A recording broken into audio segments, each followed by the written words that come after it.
Welcome back. Today we are going to transition and take a look at the early life in Greece.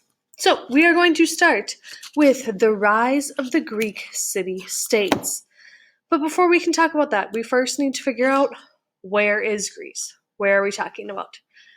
Greece consists of a series of islands off the Balkan Peninsula. So this is right in between Europe and Asia. Okay, so here's like modern day Turkey, right? Here's Greece. This is the area that we are talking about. Greek geography, so where in the world Greece was located, was largely responsible for shaping civilization. Mountains divided all of the islands into a series of valleys, and in each of these valleys, you had a different city-state or a different town that developed. Okay, and then surrounding all of these large islands were a series of rocky, smaller islands. Okay. Greece was a largely maritime society, meaning they conducted a lot of their business through trade on the ocean.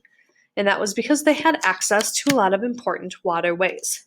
You have the Aegean Sea, which is right here, that connects Europe to Asia.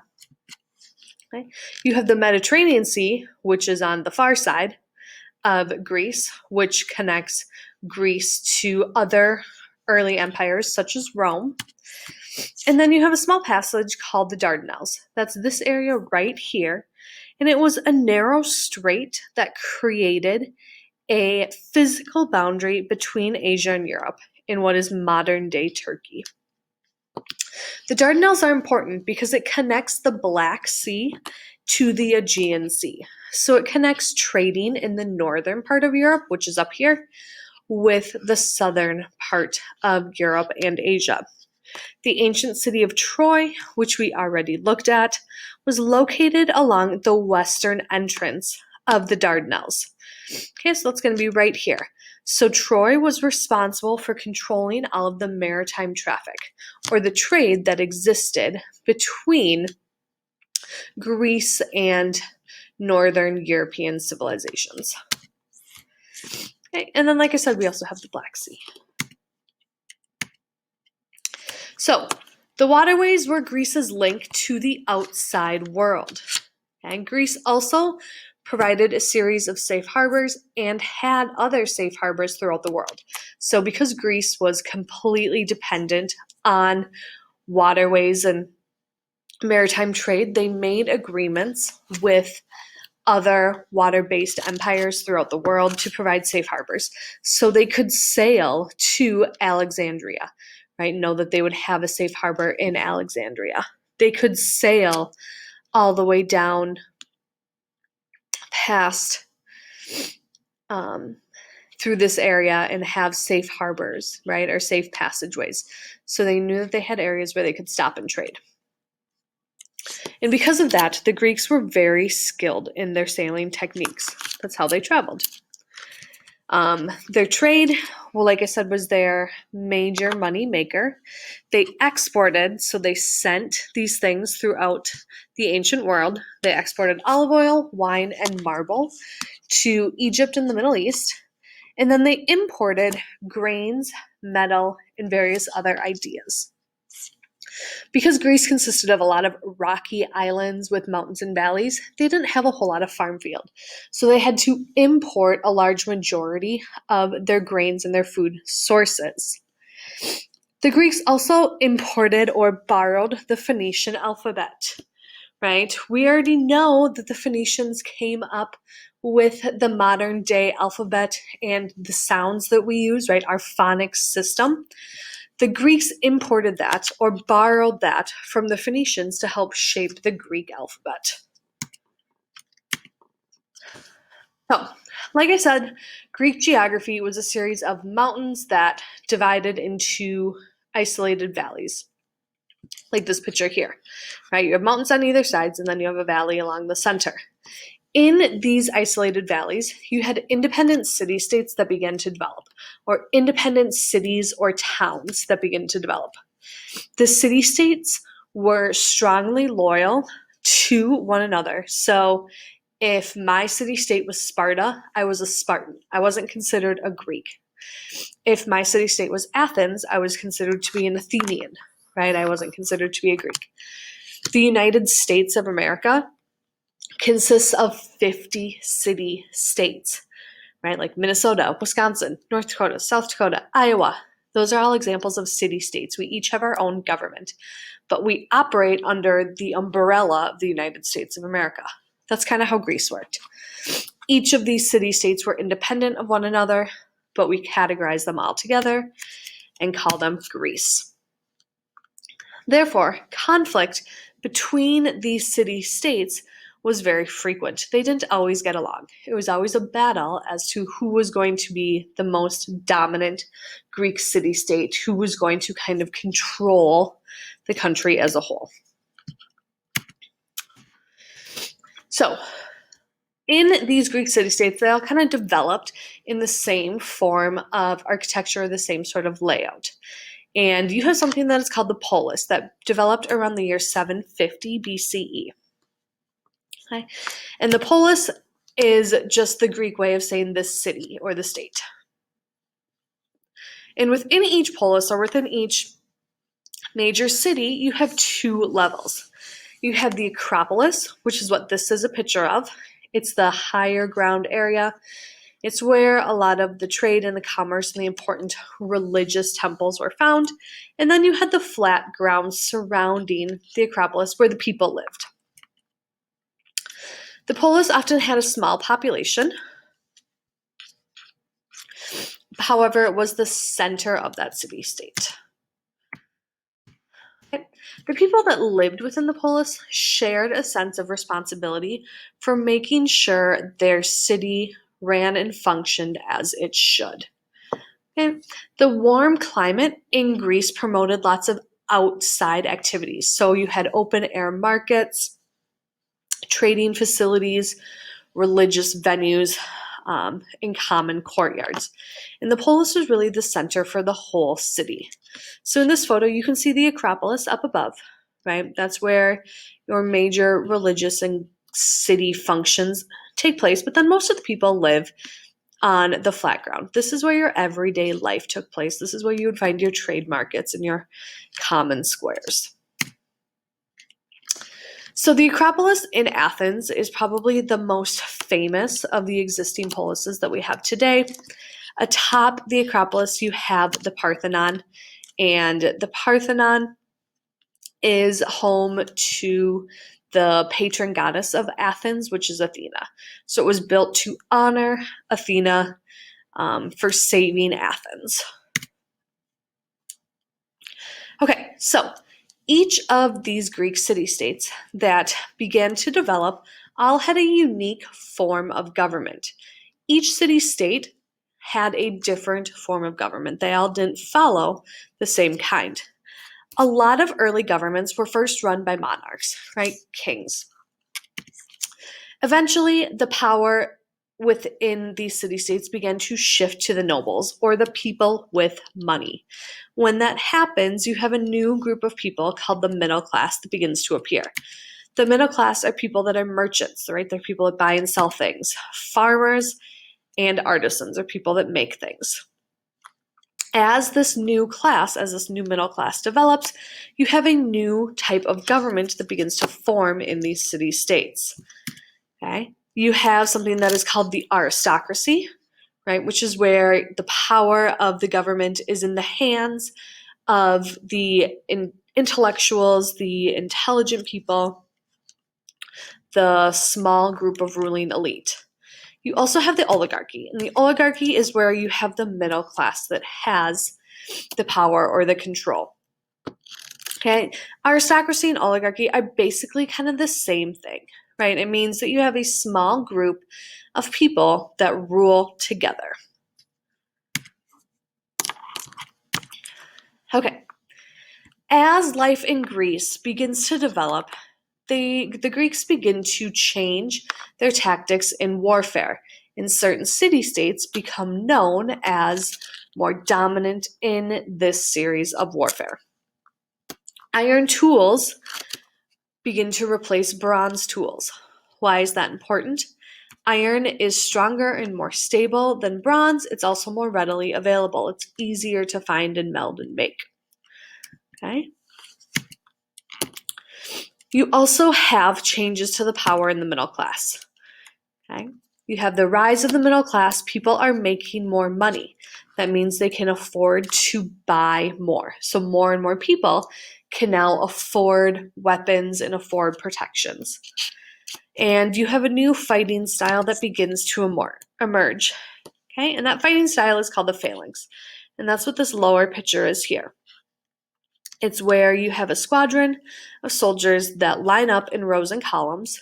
Okay, they all have their shields and they march together. And when they're attacked, they can all put their shields up and protect the phalanx as a whole. Okay? And the defense of these city-states were oftentimes in the hands of citizens. So city-states did not have a readily available standing army. Instead, each citizen had a responsibility to protect their city-state. So you could be a soldier, but then you could also be a farmer. So it was multi-sided. Okay, when we think about warfare, we often think of the Greek city-state of Sparta. Okay, Sparta was located in Peloponnesus, which is in southern Greece. And Spartans were descendants from the Dorians. Okay. As the Spartans went along, they began to conquer the people that lived in Peloponnesus, okay, and enslave them. Okay, so the original people that lived in Peloponnesus were enslaved and they were called helots. And there were more helots or more slaves in Sparta than there were Spartans. So the Spartans were considered the ruling elite. They were the invaders, they were the Dorians, and then the original indigenous people to Peloponnesus were then enslaved. So when we look at the Spartans, Sparta functioned as a military city-state. Okay? The government consisted of two kings that shared power. Why did they have two kings? Well, Sparta was engaged in a lot of warfare. One king was responsible for taking the army and going off and fighting and being responsible for the fighting elite, while the other king remained in Sparta and took care of domestic affairs. Sparta also had an assembly of all citizens. There should be an asterisk next to citizens, because when I say citizens, I mean all land-owning males. So if you were a slave, if you were female, or if you were just really poor, you were not considered a citizen.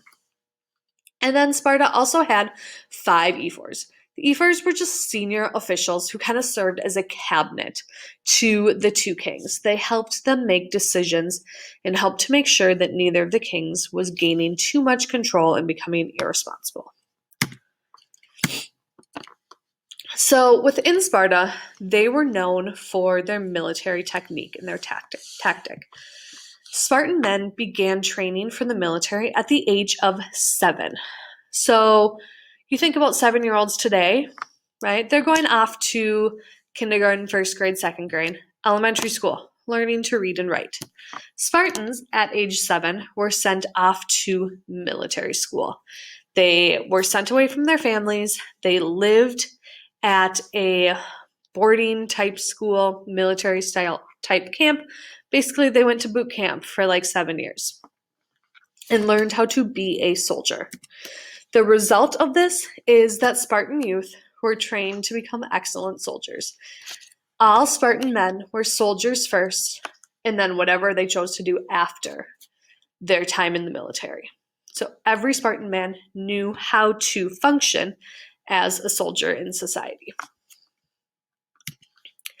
Women, on the other hand, also had an important role in Sparta. So the interesting thing of Spartan women is that throughout Greece and throughout the ancient world in general, women oftentimes did not have a place in society. Okay, they were kind of looked down upon, didn't really have a voice, didn't have any rights. In Sparta, on the other hand, women were highly valued. That's because without women, Sparta would not have children. Women were looked at as the ones responsible for having healthy sons to provide men for the Spartan army. Spartan women took place in rigorous exercise to make sure that they were in top physical superiority so that they were able to provide healthy sons. Because the thought was if they themselves were healthy, their children would be healthy. And as Spartan men and boys were off fighting in the wars or providing their service in the army, Spartan women were responsible for running the family estate. So they were the ones that really kind of took care of business at home. What is also unique about Spartan women is that they could inherit property. Sparta was one of the only areas in the ancient world in which women had political rights. Women were also educated, and to be a Spartan woman, your one goal, like I said, was to provide healthy sons.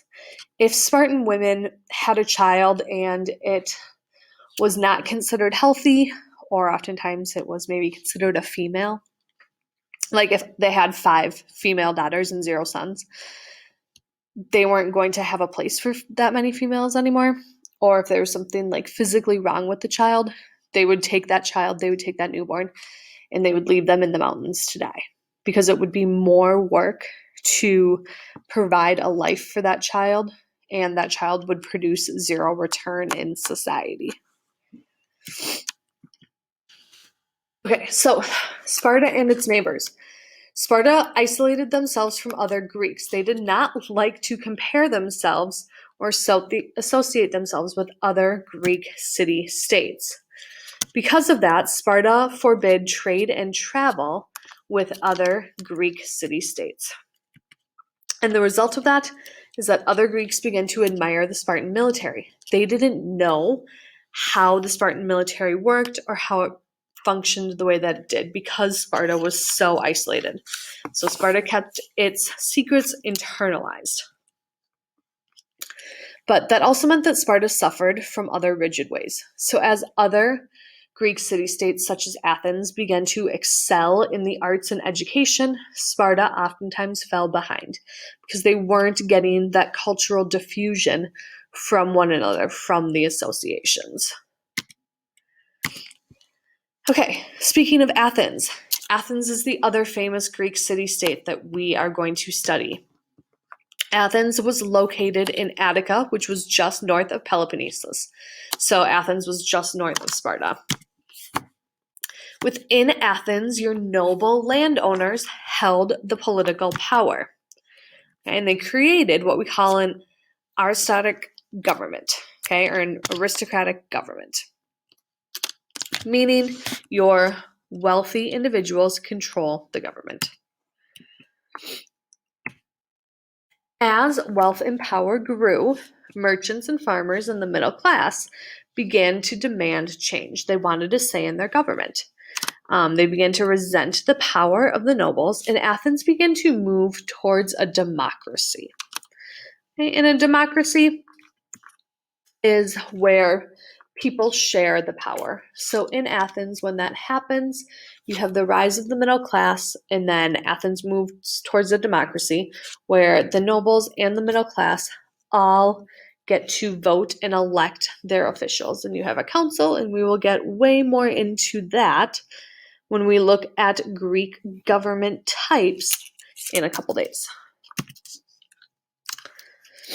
So, throughout all of Greece, it doesn't matter whether you lived in Sparta or Athens or another city-state, religion was important.